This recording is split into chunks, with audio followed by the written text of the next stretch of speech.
the middle of the vast, desolate, remote Australian desert lies a town called Lyndhurst. The town is at a crossroads of two of Australia's most famous bush tracks, the Strzelecki and the Oodnadatta. According to Australia's 2021 census, Lyndhurst has a population of just 3 people. And one of those 3 people is one of the most extraordinary humans on Earth. A man who builds artwork out of talc, uses his own language, and has seceded from Australia and created his own country, the Republic of Australiland. This is the incredible story of Talc Alf.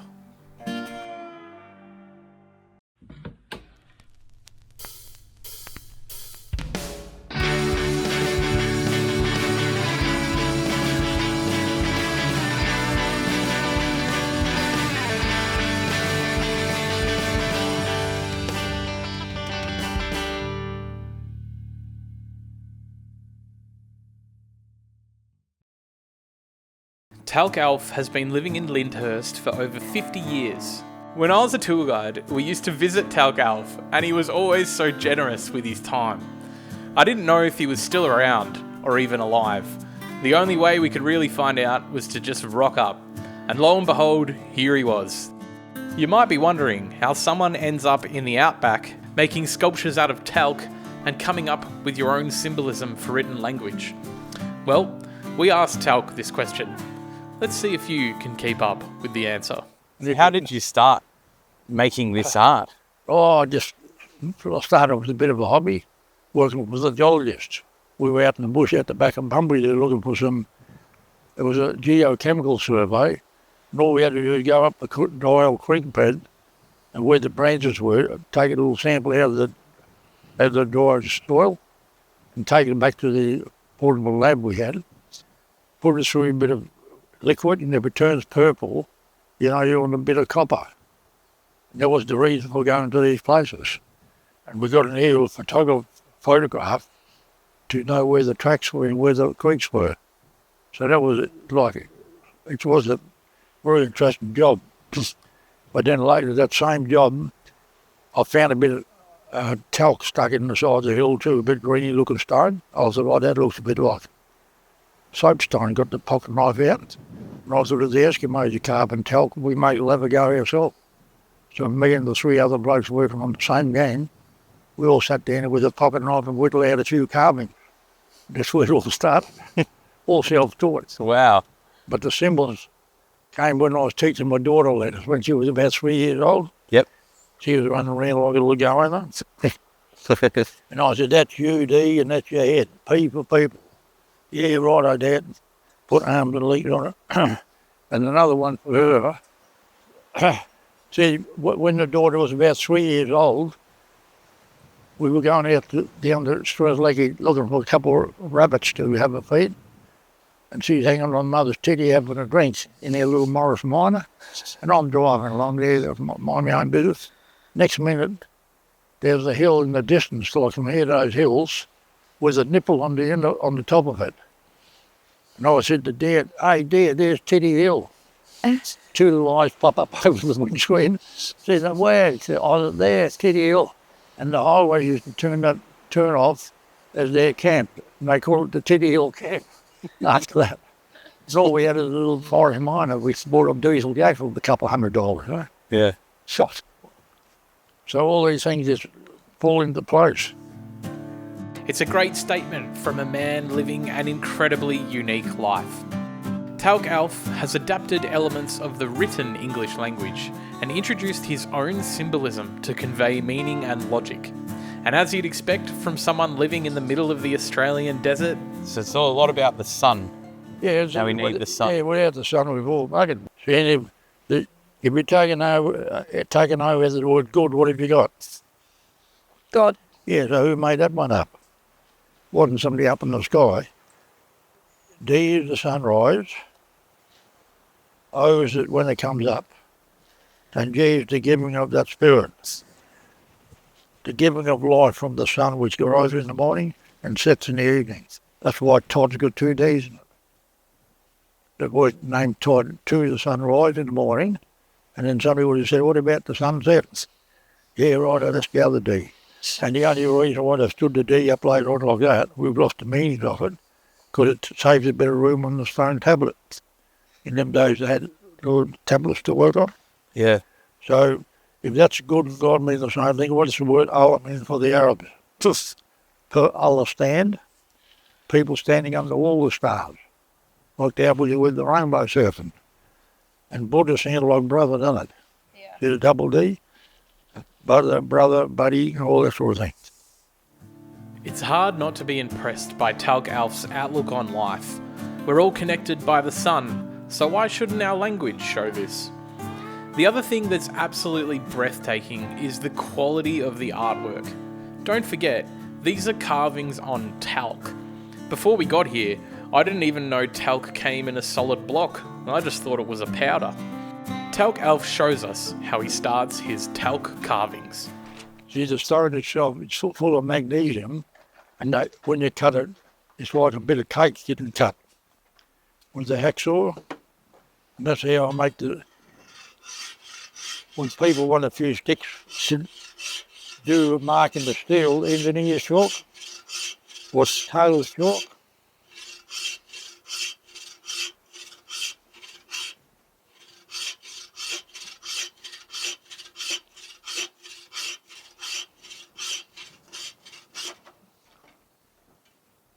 How's that?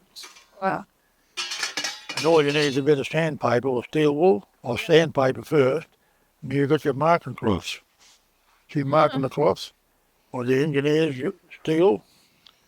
If you need to cut the steel, you put that mark on, and the oxyacetylene doesn't burn the mark off until it goes right to it. Talc Alf has built a great life out here in the desert, performing what must be an extremely rare art form. His own land, the Republic of Australiland, has a pub with no beer, the University of Common Sense, and its own flag, separate to Australia's. The story of how it all came to be is also one for the ages. So when did you get here to Lyndhurst? Oh, exactly 1974. Wow. And I'd met Daisy in Cairns, actually. That's right. I was wandering around Australia with 9 Land Rovers in the caravan I bought off the company when they closed the whole lot down. And I got to Cairns and find out in my geology book up at Mariba to Atherton Road, it's called the Jump Up, there's a bit of talc deposit there. So I got my book out, and I'll check that out, and then go to the Coranda Rangers caravan park, and then go Saturday down to the Cairns markets where there used to be the tropical theatre during the wartime. The Yankees have that as a dance hall thing. So I set up my talc carving business on that, the one carving I made during the week, on little bricks. And that's the first time in my life I actually made a living carving talc. Wow. And then all the mob used to knock off about lunchtime, go to the Esplanade Hotel, which is just around the corner, where the boats pulled up with the tourist boats. Yep. There was one woman sitting in the bar drinking orange juice, all the rest of the parties on and making videos of themselves. I said, gee, you must be the smartest woman really, can you cook? She said, I cannot cook. I used to be the chief cook at the Grand Hotel in Thursday Island, me and my sister. I said, righto, well, what do you reckon we go for a trip around Australia one day? We're going to check the whole country out. So we got our old mate show, a few problems in, and then the hippies up there in Cranda, they came along one day with a present for us.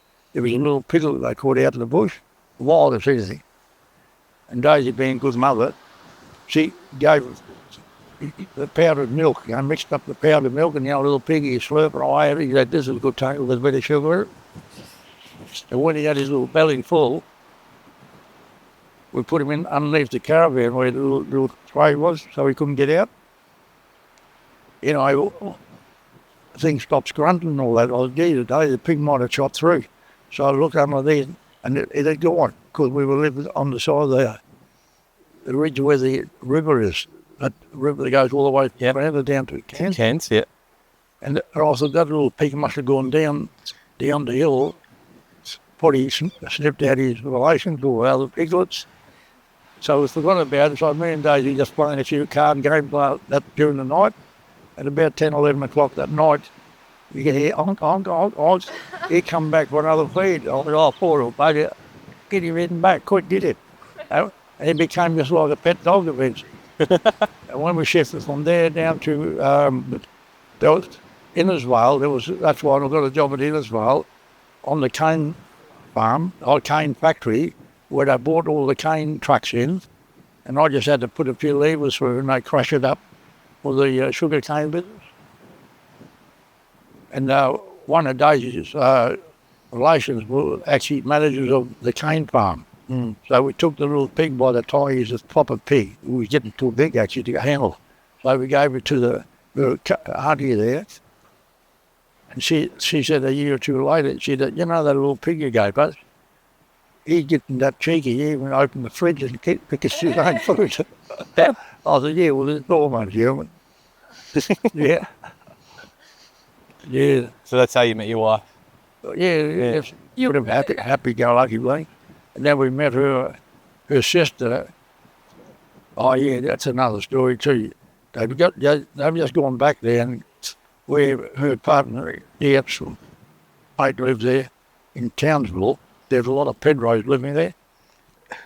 And Daisy said, oh, me and the sister were going to Townsville and meet the mother, some relation of theirs. I said, yeah, you can go. And she had a little kid in her hand. And she said, oh, this boy needs a bit of looking after. His name is Tommy. Can we leave him with you? I said, yeah, I'll be the good old dad. So off they went to Townsville. And me and little Tommy there, I'm just looking at him. I said, well, he's pretty the hero. And do you know what happened to him? He became a council worker for the Townsville Council, rounding up any nutters that need a bit of looking after. So I said to Dad, when you get to Townsville, if you run to Tommy Dorick, that's Taylor's cousin, she's married of Dorick, tell him Dad says good day. And I like to tap him on the shoulder one day and say, look, mate, I had you in my hand when you was only about 3 or 4 months old. Yeah. I'll keep you off the streets. So just to recap, the question I asked was, when did you get to Lyndhurst? Which we worked out was in 1974, after him and his wife fed a pig in cans some powdered milk, and he kept young Tommy Dorick off the streets. G'day Tommy, if you're listening. I'm going to persist again, because I really want to know how someone ends up settling in a place like Lyndhurst. So how did you end up living here in Lyndhurst? Oh, it was just a good place to be, because 20 tonne of talc used to come in from the mines, and the contractor had a loader onto the train himself, and then fix up the tyres for next day's work. And when I rocked up, he said, yeah, you got a front-end loaded job, mate? I said, yeah, I'm working with the geologist. He said, yeah, well, you got the job of loading it, and you give you $10 for an hour's job, which was a good value. Yep. Do you just get it in blocks and you carve it out? Yeah, I'll show you how I cut it very good. Now, the word Mohammed, I talk about Mohammed. Oh, yeah.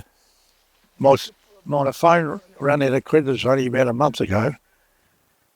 And they passed me on to somebody in Melbourne, and her name was Marie. I said, where you come from? You've got a bit of an accent there. Young girl, she was sounding young too. She said, oh, we come from Afghanistan. We got on the plane when the Taliban took over our part of the border area. And we ended up in Melbourne, and they gave me a job in the universities. And I like to educate the kids a bit and get them used to different languages. So I said, well, you know what your name Marie means? She said, no.